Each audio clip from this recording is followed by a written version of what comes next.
Self-hypnotism, the technique and its use in daily living, by L.M.Lecron,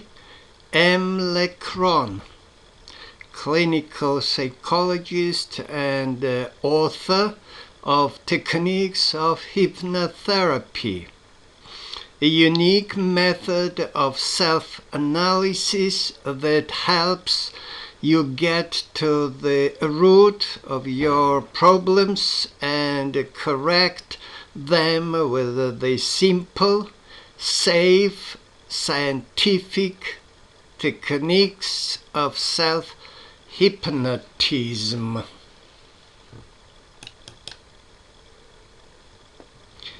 Chapter 1.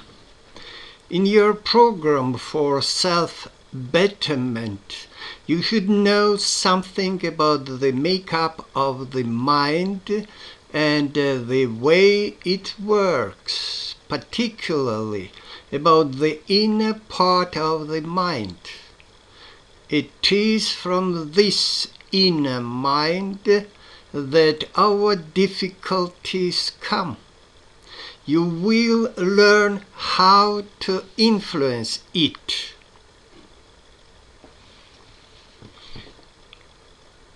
How to learn the causes of the conditions you would like to change or overcome.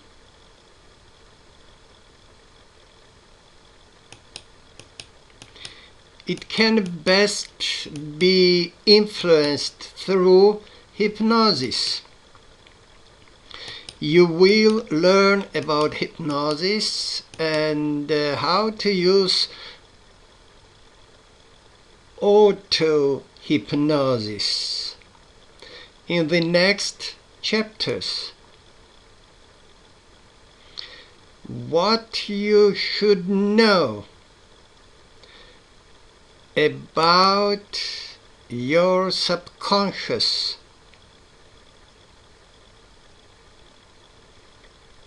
The makeup of the inner mind. Almost everyone knows there is an inner part of the mind. It has been called subliminal, subjective, the id, and by various other terms. In psychiatry, the most commonly accepted designation is the unconscious mind. But unconscious has two meanings, the inner mind being one. It also means a period of unconsciousness, such as when a person is asleep under an anesthetic drug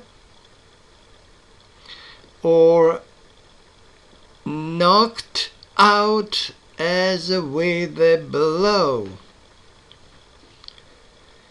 Here the word subconscious will be used as most descriptive and preferable.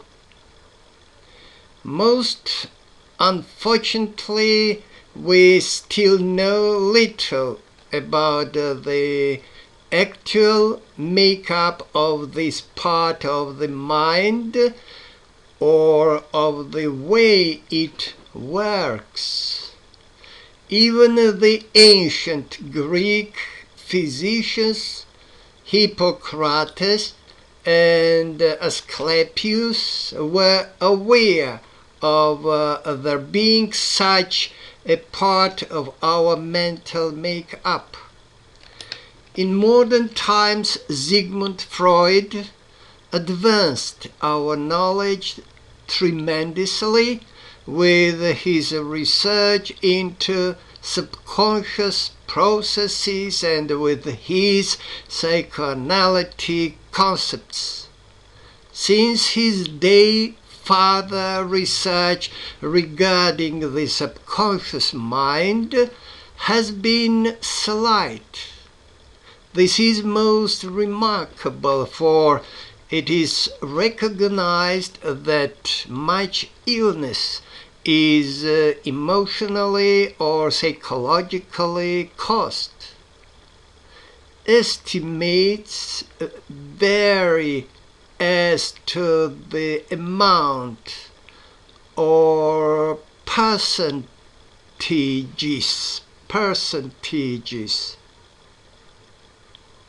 Some physicians believe that about half of all illness falls into this category. Others have claimed as much as 80%. A leading Canadian authority, Dr. Hans Selye, believes stress to be involved in generating all illness, even including infectious diseases.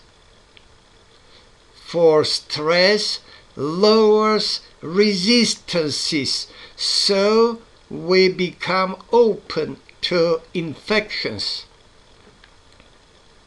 In the United States, and to a somewhat less extent in other English-speaking countries, Freudian ideas are taught in all medical schools and other psychiatric training centers.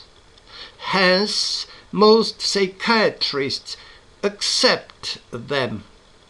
In all other parts of the world, Freud has had small acceptance, and psychiatry is based on the work and the theories of the Russian physiologist Pavlov. These theories will be described later. The Freudian view of the makeup of the inner mind is undoubtedly correct in some respects, but it fails to account for all its operations, and on the whole describes it in too mechanical a fashion. Freud did give us a much better understanding of some of the ways it operates. He believed that the mind as a whole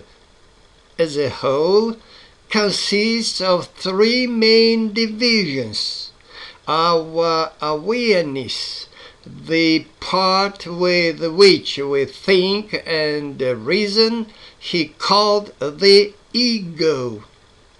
Another part best thought of as the conscious, he termed the superego.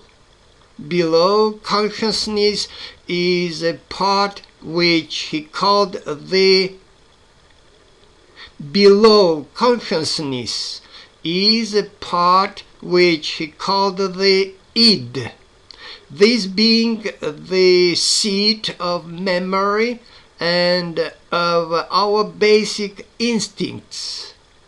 Later, Freud theorized as to a fourth part lying between the id and the ego, just below the level of consciousness, calling it the preconscious. The term subconscious, as used in this book, would include Freud's id, preconscious, and superego. Dr. Carl Jung, famous Swiss psychiatrist, believed that the superego is not just conscious, but is the most spiritual part of the mind.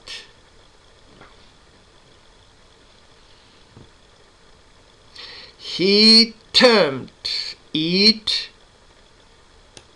the superconscious mind. Jung believed it to be a part of a universal subconscious directly connected with God, or a part of this supreme being.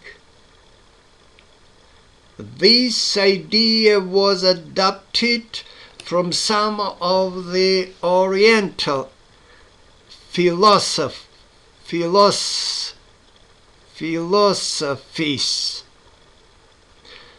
Automatic writing.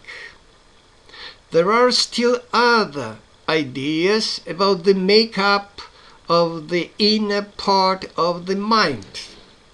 The late Anita Mull, a leading woman psychiatrist, experimented with automatic writing in trying to learn more about it. Automatic writing is a fascinating matter. If you hold a pen or soft pencil in the hand, the subconscious can control the muscles of your hand and write intelligibly without your being aware of what is being written. You can read a book or magazine while the hand busily writes. Interestingly, a few automates have been able to read with the conscious mind while the right hand writes on some subject and the left hand at the same time writes about something entirely different. 3 mental activities carried on at once.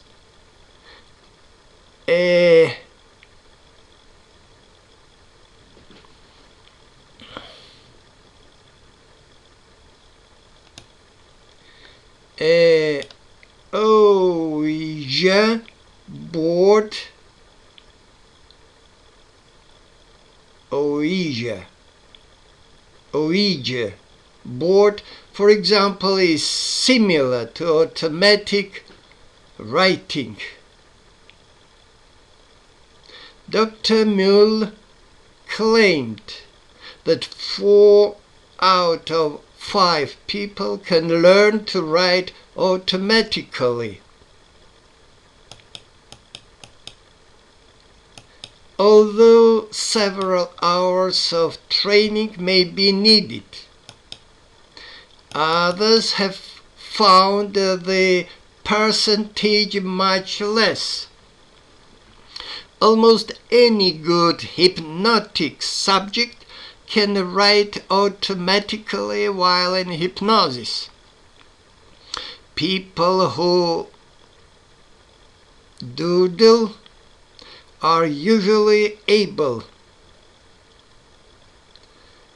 to learn quickly, doodling being the same type of activity, and doodling may be quite meaningful if you could interpret it.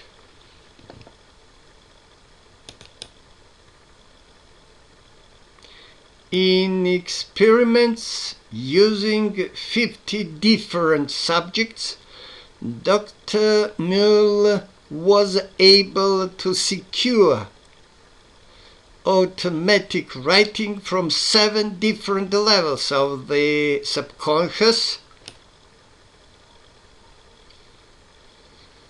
each identifying itself. This arranged she reported from a part corresponding to Jung's superconscious to the lowest level of the mind, which often identified itself as the old Nick or the devil in us. This seems to be a part containing our basic drives and instincts, our caveman attitudes.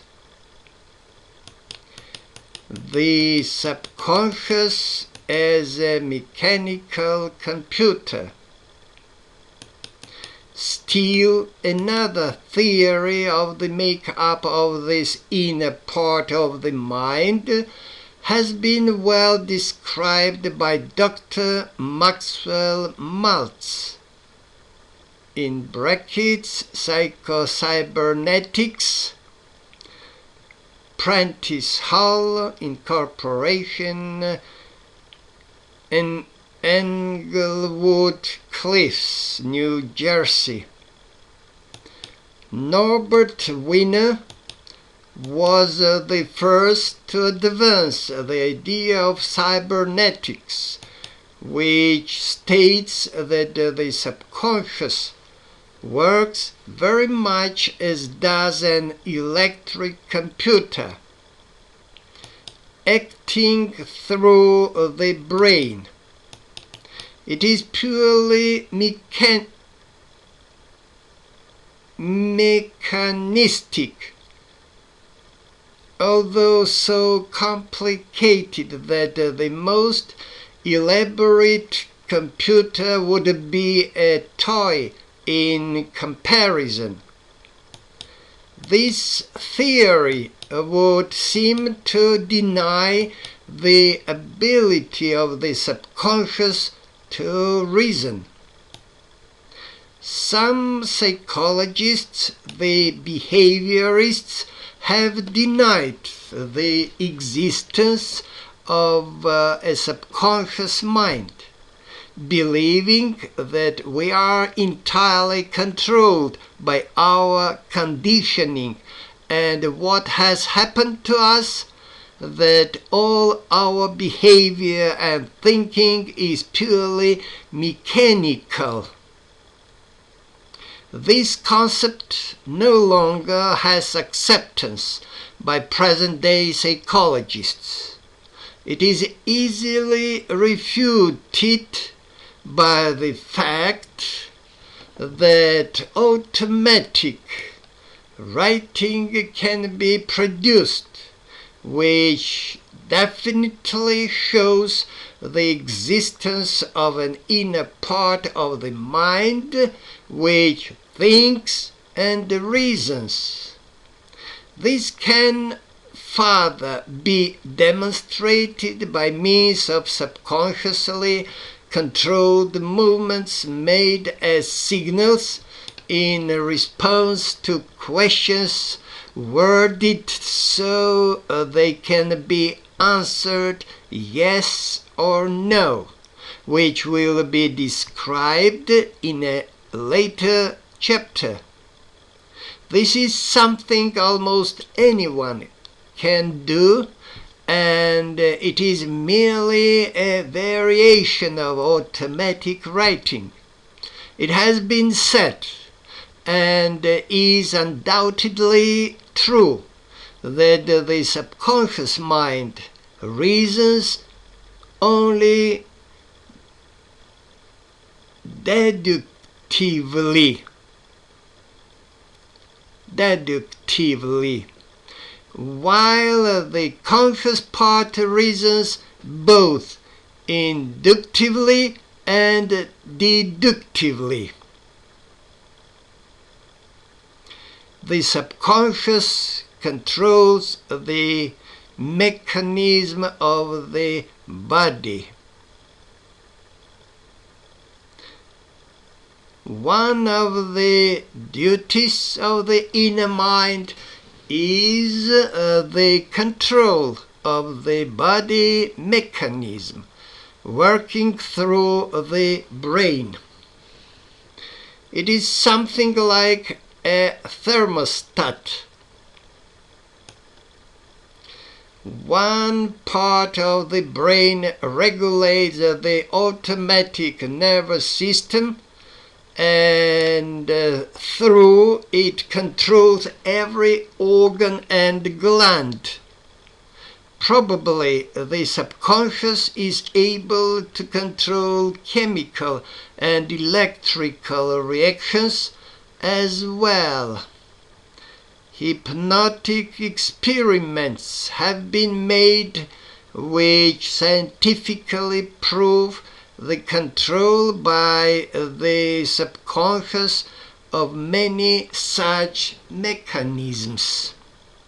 By hypnotic suggestion, circulation of the blood can be controlled, heartbeat slowed or speeded up, action of organs and glands changed, the rate of healing of a wound or injury greatly increased, body temperature lowered or raised.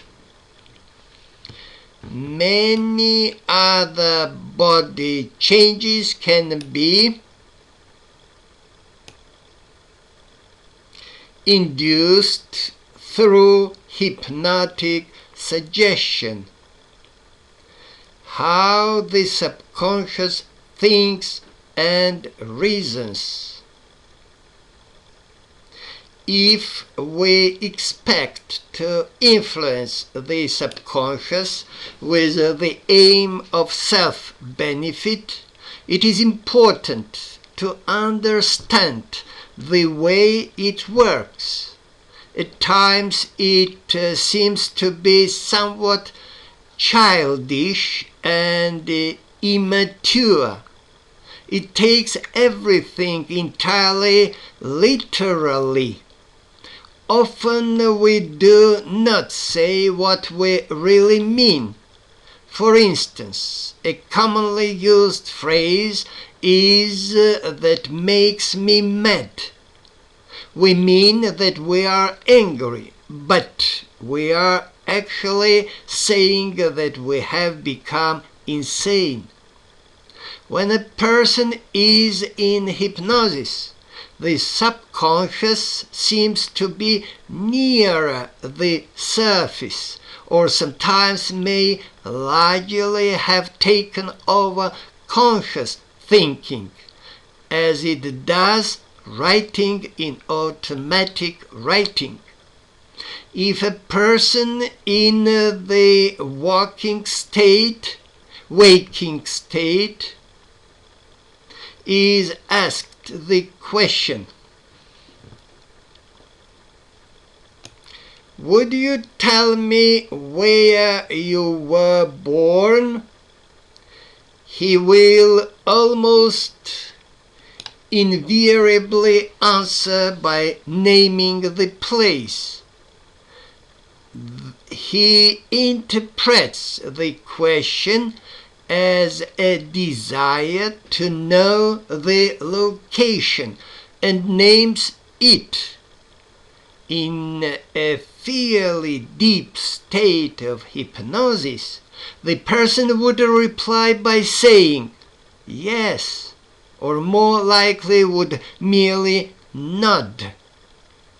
That is the correct, literal answer. Yes, he is willing to tell you. It is a good example of how the subconscious takes things literally.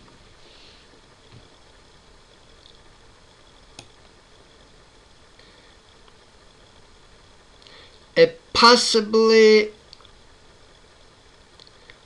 detrimental situation may arise from this literalness of the subconscious, We do not have to be in hypnosis to pick up ideas. Sometimes a physician, baffled at failure to cure some illness, may say to his patient, "I'm afraid you can't be helped. You will have to learn to live with this condition." What does this mean literally? It means that the patient will die if he loses the symptom. Such an interpretation could prevent the patient from ever getting well or losing the symptom. He might then die.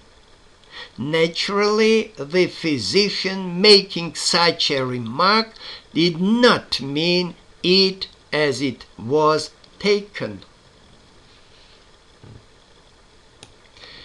As we grow up, learn and mature, our conscious viewpoints about many things undergo changes. The subconscious may also change its viewpoints, but more often will retain those of childhood.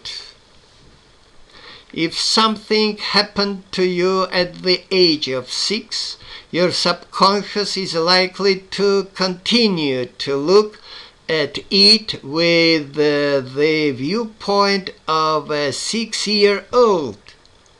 A childhood incident where one is frightened, perhaps by a snake, may develop into a phobia about snakes, which will persist, causing the person to go into a panic at seeing a harmless garter snake. Consciously, the person recognizes that some snakes are harmless, although repulsive. Even the picture of a snake could bring a panic reaction. A part of your self-therapy will be to bring changes of subconscious viewpoint toward some of the things that have happened to you in the past. Guilt and self-punishment. We all exhibit compulsive behavior at times, inspired by the subconscious. Usually, this is not consciously recognized as compulsive unless it is quite illogical or unreasonable. Sometimes we may realize we are behaving compulsively and will wonder why. Some compulsions may be very harmful or may handicap us greatly.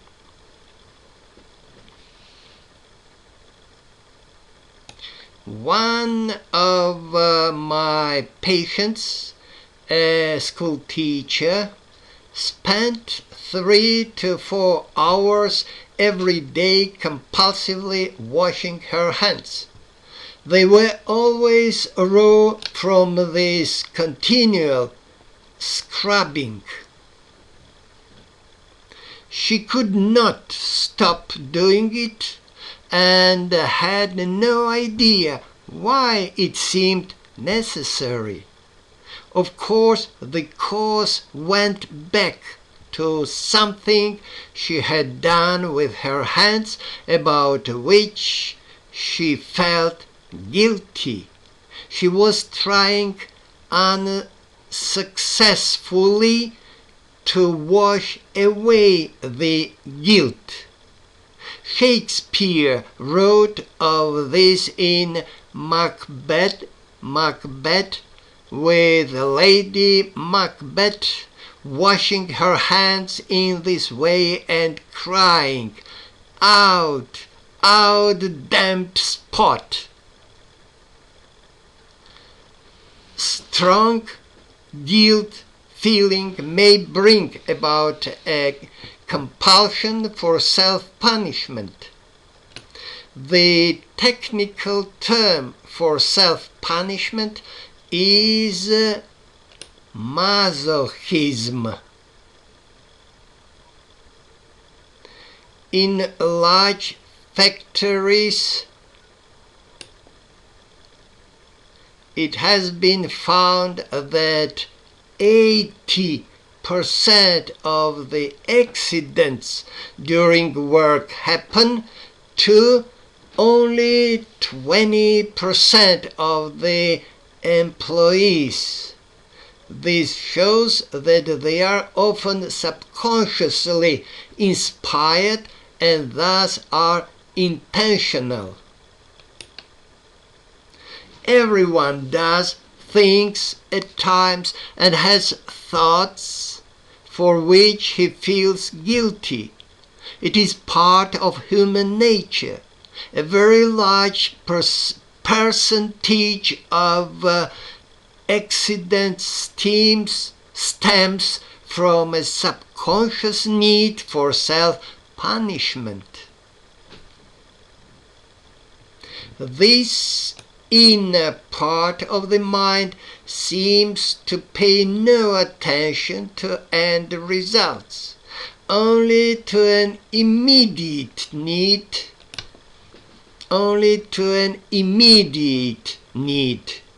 If a person has a compulsively inspired bad accident, he may lose his income for a time, may be under heavy medical and hospital expense, may be permanently crippled. He may even be killed. If the accident was masochistic, he is not the only one being punished. His entire family will also suffer. But these end results are ignored by the subconscious. Strangely, sometimes one part of the subconscious will compel a person to do something wrong. Another part, the superconscious, perhaps then punishes him for doing it. How memory works. The inner mind is also the storehouse of memory. It would seem that we record every perception when received much as if a motion picture had been made with sound effects, and even with all the other senses registered, not only sight and hearing, but touch, smell, and taste as well. Under hypnosis, the picture can be replayed. Only a very small part of all the things that happen to us are subject to conscious recall. Most people have very few subconscious memories of things occurring to them before the age of 5 years. Perhaps a few exciting or very interesting events may be remembered. Now and then there may be a very early memory, but often it is something we were told about longer afterwards. We only think it is a real memory. Nevertheless, everything that happens to us is there in our subconscious memory in the greatest detail. We can forget consciously, but the subconscious never forgets. Much that we consciously forget continues to affect us in many ways. Hypnosis can be used to prove the extent of unconscious memory.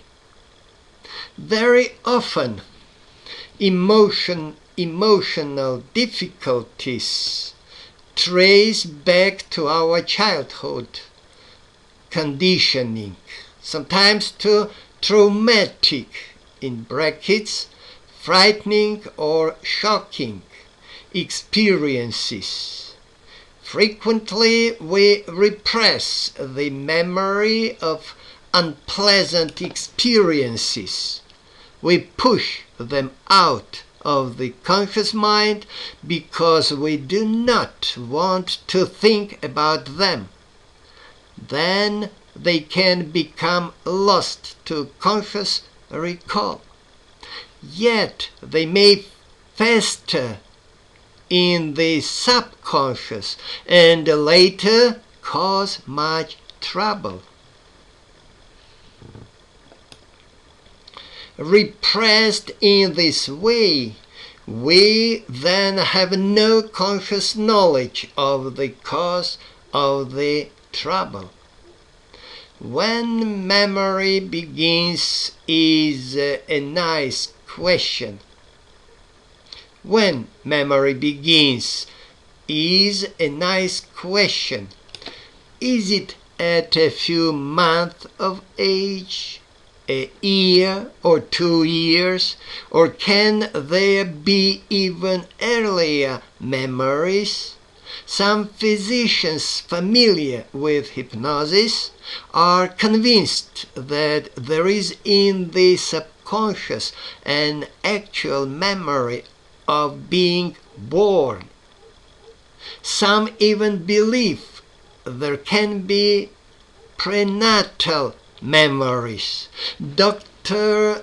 Nander Fodor wrote a book, in brackets, Search for the Beloved, Hermitage Press, New York, trying to prove the existence of birth and prenatal memories through the interpretation and analysis of dreams.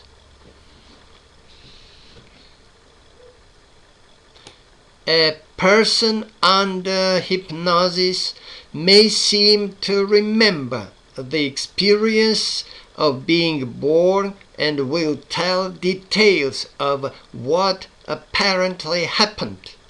I am convinced that these are usually real memories. However, this is very difficult to prove scientifically. A hypnotized person may merely be fantasizing or remembering something which he has been told but has forgotten. Recalling early or repressed memories may be of great help in relieving emotional difficulties, in creating character changes, and in overcoming psychosomatic illnesses. Ways of doing this will be discussed in later chapters. How the inner mind protects us. An important duty of the inner mind is your protection. This part of the mind is always aware and functioning whether you are awake or asleep. It is even aware when the conscious mind is out, as from a blow or when under an anesthetic drug. The mother of a baby may be sleeping soundly, but at the first whimper or cry from her child, she will instantly awaken. Her subconscious has said, "Come on, wake up, something may be wrong." With the baby, if you inadvertently touch something hot, your inner mind sends messages instantly to the muscles of your arm and your stomach, your arm and your snatch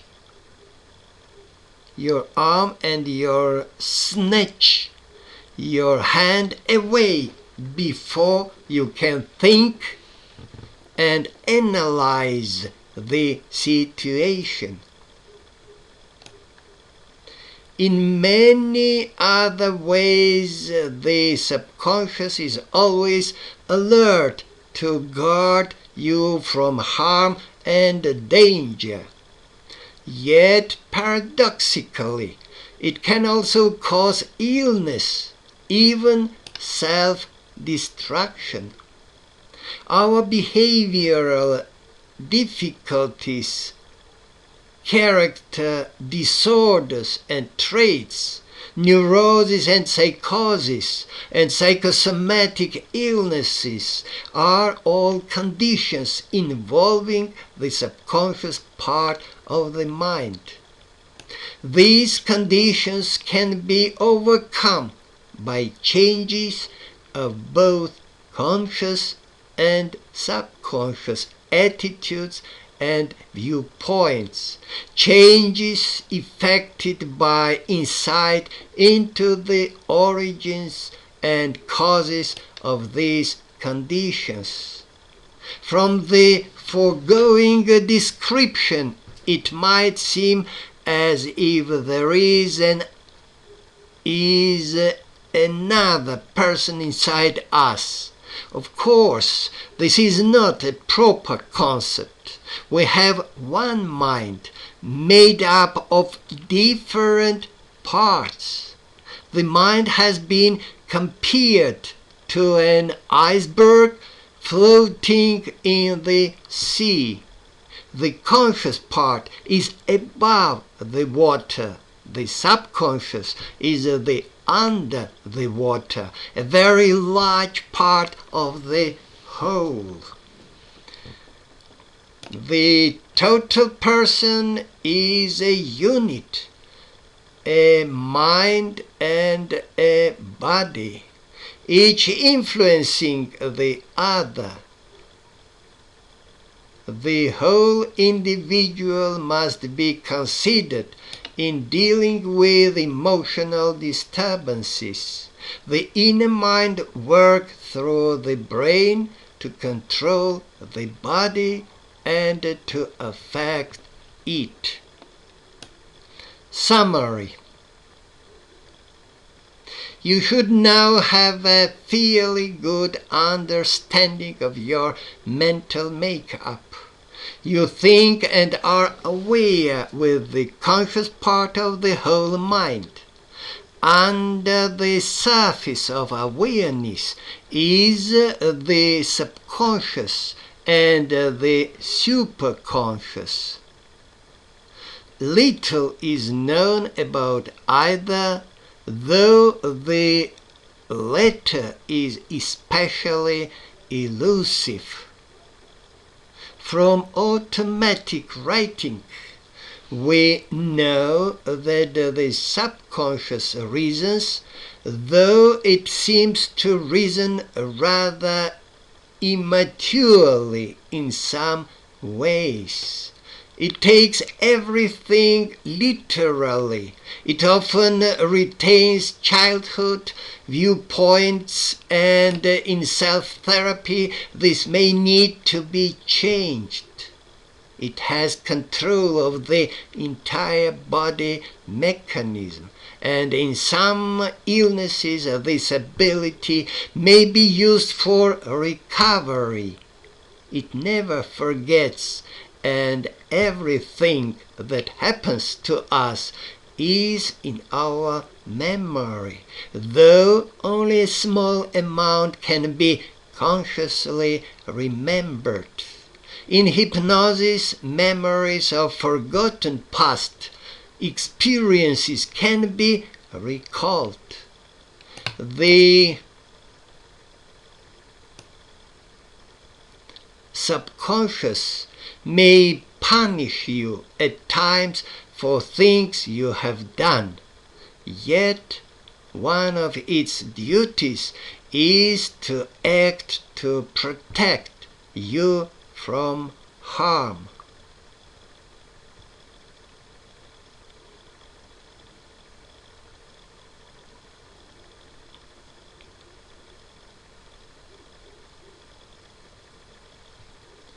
Chapter 2.